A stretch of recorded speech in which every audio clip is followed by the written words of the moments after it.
जय माता दी देवी भक्तों, आज हम आपको माँ दुर्गा के पहले स्वरूप माँ शैलपुत्री की अद्भुत कथा सुनाने जा रहे हैं। इस कथा के माध्यम से हम माँ की उत्पत्ति और महिमा के बारे में जानेंगे। तो आइए माँ शैलपुत्री के श्री चरणों में ध्यान लगाकर माँ की उत्पत्ति और महिमा की इस विस्तृत कथा को सुनते हैं। संगीत।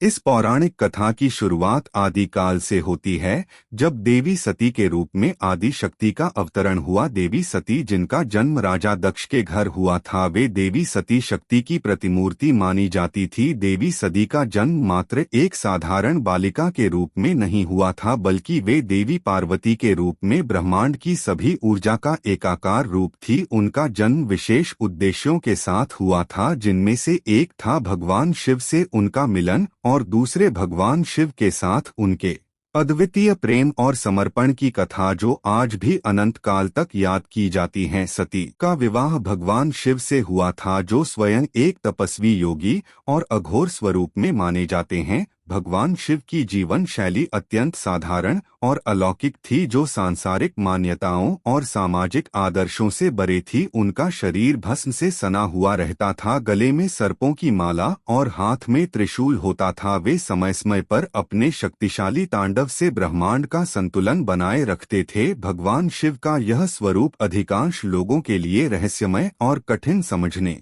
वाला था, और राजा दक्ष भी उनमें से एक थे। राजा दक्ष, जो एक प्रजापति थे, अपने समाज में अत्यंत प्रतिष्ठित माने जाते थे। उनके लिए सांसारिक और सामाजिक मान्यताएं अधिक महत्वपूर्ण थी। उन्हें यह स्वीकार करना कठिन था कि उनकी पुत्री, जो राजकुमारी थी, एक साधारण योगी से विवाह कर सकती हैं। राजा दक्ष के मन में भगवान शिव के प्रति हमेशा अनादर और क्रोध बना रहा। कुछ समय पश्चात राजा दक्ष ने एक भव्य यज्ञ का आयोजन किया, जिसमें उन्होंने सारे देवताओं, ऋषियों और राजाओं को आमंत्रित किया। इस यज्ञ में उन्होंने सबको आमंत्रण भेजा, परंतु उन्होंने जानबूझकर अपनी पुत्री सती और उनके पति भगवान शिव को नहीं बुलाया। सती को जब यह बात ज्ञात हुई तो वे अत्यंत दुखी हुई। अपने पिता के इस व्यवहार से व्यथित होकर उन्होंने भगवान शिव से यज्ञ में जाने की इच्छा व्यक्त की। शिव, जो अपने साधारण और संतुलित दृष्टिकोण के लिए जाने जाते थे, उन्होंने सती को समझाया कि जब उन्हें आमंत्रण नहीं मिला है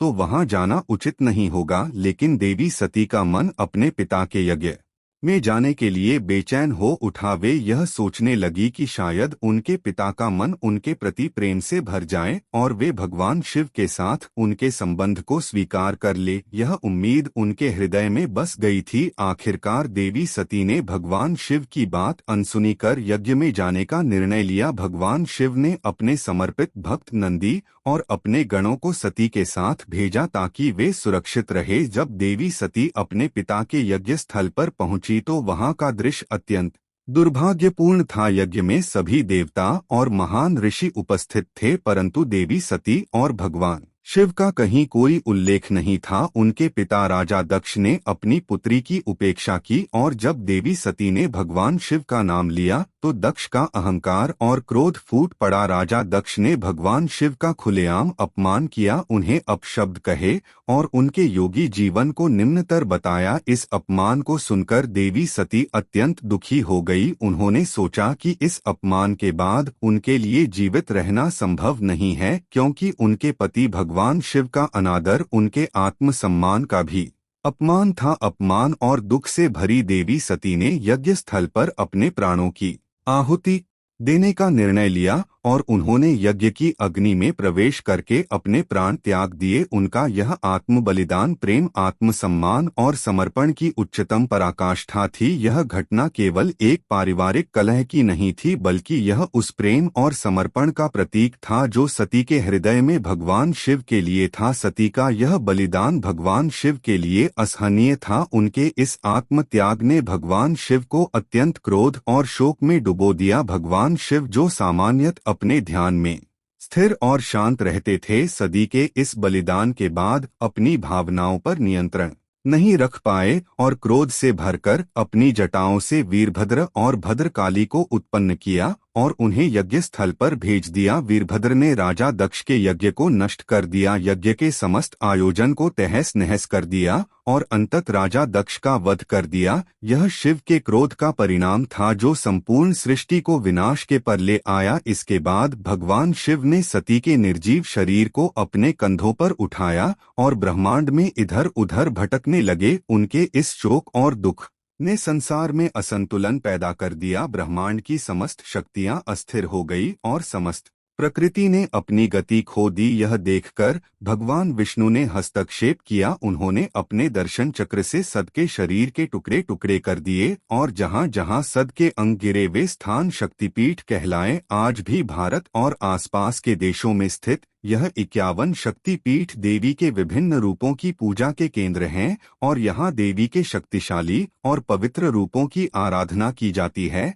सत का पुनर्जन्म हिमालय के राजा हिवा और रानी मैना के घर हुआ। इस बार वे शैल पुत्री के रूप में जन्मी। शैल का अर्थ है पर्वत और पुत्री का अर्थ है बेटी अर्थात वे पर वतराज हिमालय की पुत्री बनी। शैल पुत्री का यह रूप उनके दिव्य स्वरूप का प्रतीक था जो सृष्टि की हर कठिनाई को सहने और उसे पार करने की शक्ति रखता था। शैलपुत्री का यह जन्म हमें यह सिखाता है कि चाहे कितनी भी बड़ी विपत्ति क्यों न हो, सच्ची शक्ति और भक्ति कभी समाप्त नहीं होते। माँ शैलपुत्री अपने इस स्वरूप में सती के रूप की निरंतरता थी जो यह दर्शाता है कि शक्ति और प्रेम अमर है। वे न केवल सृजन की देवी थी बल्कि वे संहार की शक्ति का भी प्रतिनिधित्व करती थी। उनके इस रूप की पूजा नवरात्रि के पहले दिन की जाती है और भक्त उन्हें समर्पित होकर उनके आशीर्वाद की प्राप्ति करते हैं। माँ शैलपुत्री का दिव्य स्वरूप उनकी गहन शक्ति और भक्ति को दर्शाता है। वे अपने दाहिने हाथ में त्रिशूल धारण करती हैं जो उनकी शक्ति का प्रतीक है। त्रिशूल का तीनों काल यानी भूत, भविष्य और वर्तमान पर पूर्ण नियंत्रण होता है और यह माँ शैलपुत्री के उस गुण को प्रदर्शित करता है कि वे समय और परिस्थितियों को अपने अधीन रख सकती हैं। माता शैलपुत्री अपने बाएं हाथ में कमल पुष्प धारण करती हैं जो शुद्धता और ममता का प्रतीक है। माँ शैलपुत्री का वाहन वृष यानी बैल है जिनका विशेष महत्व है। वृषभ धैर्य, संतुलन और स्थिरता का प्रतीक है। वह अपने भक्तों को यह सिखाती हैं कि जीवन के संघर्षों का सामना धैर्य और शक्ति से किया जाना चाहिए। माँ शैलपुत्री का यह स्वरूप हमें यह सिखाता है कि शक्ति और धैर्य दोनों साथ साथ चलते हैं और बिना धैर्य के कोई भी चुनौती का सामना नहीं कर संगीत सकता। नवरात्रि का पहला दिन माँ शैलपुत्री को समर्पित होता है। इस दिन की पूजा से भक्त अपने जीवन के आरंभिक संघर्षों का सामना करने के लिए शक्ति और साहस प्राप्त करता है। नवरात्रि की आरंभिक पूजा माँ शैलपुत्री के स्वरूप की होती है क्योंकि उनका आशीर्वाद प्राप्त करना स्थिरता और शक्ति का आधार है। नवरात्रि का यह पहला दिन हमारे जीवन के प्रारंभिक चरणों की भी प्रतीकात्मक यानी विशेषता को दर्शाता है। जब हम किसी कार्य की शुरुआत करते हैं तो हमें उस कार्य में धैर्य और स्थिरता की आवश्यकता होती है। माँ शैलपुत्री इस स्थिरता और शक्ति का प्रतीक है। उनके आशीर्वाद से भक्त जीवन में सफलता और मानसिक शांति प्राप्त करता है। माँ शैलपुत्री की महिमा अद्वितीय है। उनके भक्तों का अनुभव बताता है कि जब भी किसी ने सच्चे हृदय से उनकी आराधना की उसे जीवन में स्थिरता, धैर्य और साहस प्राप्त हो। मुझे याद है जब मेरा जीवन कठिनाइयों से घिरा था तो मैंने नवरात्रि के पहले दिन माँ शैलपुत्री की भक्ति की। उनके आशीर्वाद से मेरे जीवन में स्थिरता और शांति आई और मैंने अपनी समस्याओं का सामना साहस पूर्वक किया। माँ शैलपुत्री की कृपा के प्रभाव का अनुभव हर वह भक्त कर सकता है जो सच्चे मन से उनकी पूजा करता है। माँ शैलपुत्री न केवल बाहरी संकटों से रक्षा करती हैं बल्कि आंतरिक शांति और मन की स्थिरता प्रदान करती हैं। माँ शैलपुत्री की आराधना विशेष रूप से नवरात्रि के प्रथम दिन की जाती है। पूजा में सबसे पहले घर और मन की शुद्धि का ध्यान रखना चाहिए। पूजा स्थल को साफ करके माँ शैलपुत्री की प्रतिमा या चित्र स्थापित करें। पूजा सामग्री में सफेद फूल, अक्षत, धूप, दीप और नवद का प्रयोग करें। माँ शैलपुत्री को सफेद रंग अत्यंत प्रिय है, इसलिए सफेद वस्त्र और फूल अर्पित करना शुभ माना जाता है। पूजा के दौरान निम्नलिखित मंत्र का जाप करें। वंदे वांछित लाभ चंद्रा कृत शेखरा वृषरूढ़ा शूलधरा शैलपुत्री यशस्विनी। इस मंत्र का जाप करने से साधक के मन में शांति और स्थिरता आती है। माँ शैलपुत्री की आराधना में दीपक जलाएं और धूप अगरबत्ती का प्रयोग करें। पूजा के अंत में उन्हें सफेद मिठाई का भोग लगाएं। माँ शैलपुत्री की महिमा अद्वितीय है। उनका जीवन और उनकी भक्ति हमारे लिए एक अमूल्य संदेश छिपाए हुए हैं। माँ शैलपुत्री हमें सिखाती हैं कि चाहे कितनी भी विपत्तियां क्यों ना आए, धैर्य और शक्ति से उनका सामना किया जा सकता है। उनका यह स्वरूप यह दर्शाता है कि हमारे जीवन में संघर्ष और कठिनाइयां आती हैं, लेकिन अगर हम अडिग रहे तो हमें सफलता अवश्य प्राप्त होगी। माँ शैलपुत्री का स्वरूप स्त्री शक्ति का प्रतिनिधित्व करता है और यह हमें यह सिखाता है कि हर नारी में वह असीम शक्ति निहित है जो किसी भी परिस्थिति को बदल सकती है। सती के रूप में उनका बलिदान और शैलपुत्री के रूप में पुनर्जन्म यह संदेश देता है कि नारी अपने सम्मान और आत्मसम्मान के लिए कुछ भी कर सकती है। माँ शैलपुत्री हमें यह भी सिखाती हैं कि भक्ति और शक्ति के संतुलन से जीवन के हर मोर्चे पर विजय प्राप्त की जा सकती है। उनके आशीर्वाद से हम जीवन में स्थिरता और साहस प्राप्त कर सकते हैं। उनका यह संदेश हमें प्रेरित करता है कि जब भी जीवन में कठिनाई आए तब हमें धैर्य और शक्ति के साथ उसका सामना करना चाहिए। अब इस कथा के अंत में हम माँ शैलपुत्री से प्रार्थना करते हैं कि वे हम सब पर अपनी कृपा बनाए रखें, हमें शक्ति और धैर्य प्रदान करें ताकि हम अपने जीवन के संघर्षों का सामना कर सकें। माँ शैलपुत्री हमें आशीर्वाद दें कि हम सदा उनके प्रति समर्पित रहे और अपने जीवन में सद्गुणों का पालन करें। हे माँ शैलपुत्री हमें आशीर्वाद दीजिए कि हम आपके दिखाए मार्ग पर चल सकें, हमारी कठिनाइयों को दूर करें और हमें अपने भक्तों में गिनती का सौभाग्य प्रदान करें। हमें धैर्य शक्ति और साहस प्रदान करें ताकि हम जीवन के हर संघर्ष में विजय हो सकें। जय माँ शैलपुत्री। संगीत।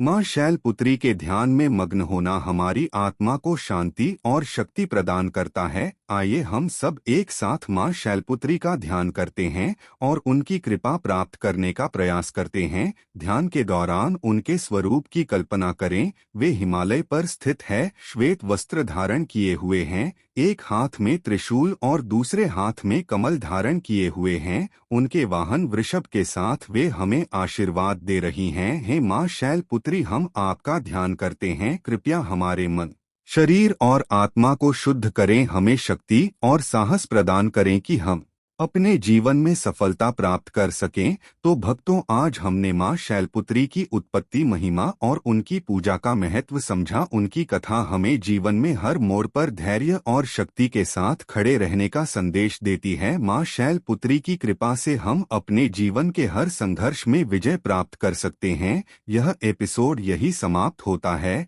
यदि इसका कथा को सुनाने या समझाने में हमसे कोई चूक हुई हो तो माँ भगवती हमारे भूल को क्षमा करें। जय माँ शैलपुत्री। धन्यवाद और अगले एपिसोड में फिर मिलेंगे जहां हम माँ दुर्गा के दूसरे स्वरूप की महिमा का वर्णन करेंगे। तब तक के लिए माँ शैलपुत्री की कृपा आप सभी पर बनी रहे। जय माता दी।